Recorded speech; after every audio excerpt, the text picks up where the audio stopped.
Sa gitna ng paghahanda sa malakas na bagyo, pinaghahandaan din ang inaasahang mga kilos protesta kontra katiwalian bukas.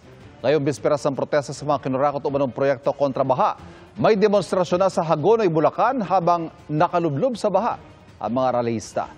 Mula sa Quezon City, nakatutok live si Bon Aquino. Bon. Ivan, dito sa Metro Manila, puspusa na ang paghahanda para sa rally kontra korupsyon bukas. Pero sa Hagonoy, Bulacan, may patikim na ng protesta sa gitna ng baha.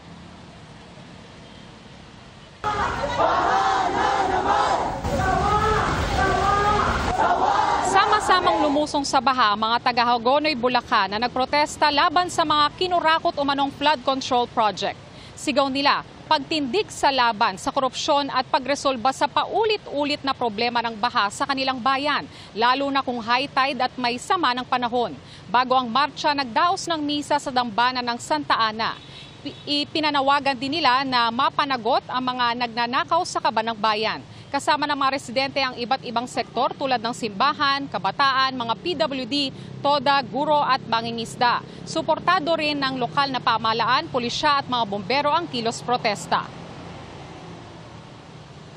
Hanggang sa ngayon po, ang ating mga paa ay nakababad po sa tubig baha. Ang bayan po namin ang sinamantala ng limpak-limpak na hangaring sakim na napunta po sa bulsa ng ilan. Sawang-sawa na po kami, napakahirap po. Kung sana po mas maranasan nila yung mga nararanasan namin para alam po nila yung kalbaryo yung binibigay sa amin ng baha.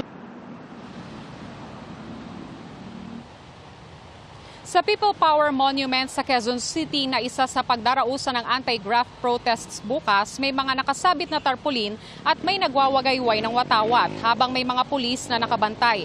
Tiniyak ng grupong simbahan at komunidad laban sa katiwalian o siklab na hindi magiging marahas ang kilos protesta sa People Power Monument bukas September 21. Pagkondena sa korupsyon ang ipaglalaban nila at hindi pagpapalit ng liderato. Pero nais nilang himukin ng Pangulo na baguhin ang legacy ng kanyang ama at talikuran ng korupsyon. Ang mga biktima ng bagyo at baha dahil sa korupsyon ang pagsasalitain nila. Iba't ibang grupo din ang magmamarcha patungo sa Rizal Park sa Maynila. Ayon sa taong bayan, ayaw sa magnanakaw at abusado Network Alliance o Tama Na, maaga pa lang ay magsisimula ng magtipon ang mga lalahok sa rally para magmarcha patungo sa Rizal Park. Kaya anuman ang kulay, pwedeng pumunta. Basta ang pakisuyo lang ho natin, walang magbibit-bit ng placard o streamer na ang panawagan ay pabor sa isang politiko. Ito ay calling the Marcos administration and all past administrations to account. No? So, in terms of yung pag-resign o wala kaming ganong panawagan.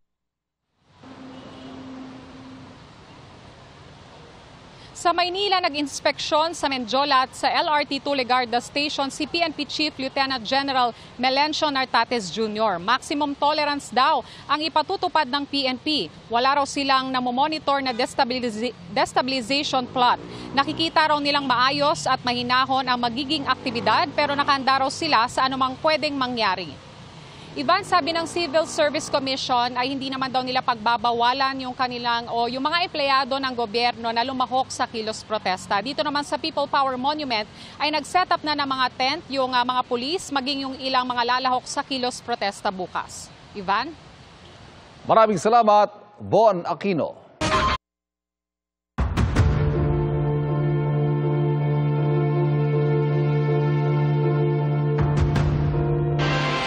Umuwi sa Bulacan si dating DPWH Bulacan Assistant District Engineer Bryce Hernandez para makakuha ng dagdag na ebidensya para sa investigasyon ng Senate Blue Ribbon Committee.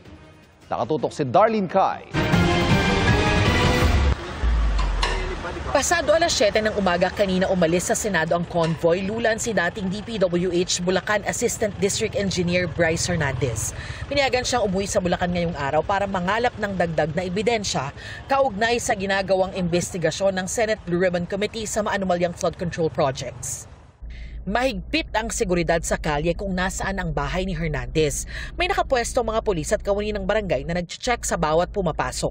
Sa isang mensahe, kinumpirma ni Senate President Tito Soto ang anyay heavily guarded o bantay saradong pag-uwi ni Hernandez. Yes, natuloy po siya and as we speak, andun po siya ngayon. naghahanap ng mga ebidensya. I don't want to preempt anything muna. Gusto ko manggaling po kay Bryce kung anong ebidensya po mahahanap niya.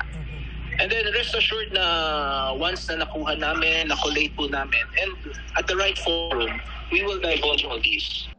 Nabigyan din daw si Hernandez ng pagkakataong makasama ang kanyang pamilya. Kasama rin daw sa inaasikaso ng kanilang kampo ang pagsuko ng 2 pang luxury vehicles ni Hernandez sa ICI o Independent Commission on Infrastructure matapos ang pagsauli niya ng isang sasakyan kahapon. Because it's the right thing to do. We just don't know exactly when, but I think the only thing that's preventing him from doing so are logistical problems.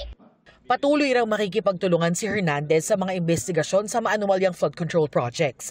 Pero hindi sila kontento sa naging takbo ng mga pagdinig sa Senado. He was also frustrated kasi he went there. He went to the Senate ready to reveal what he knew.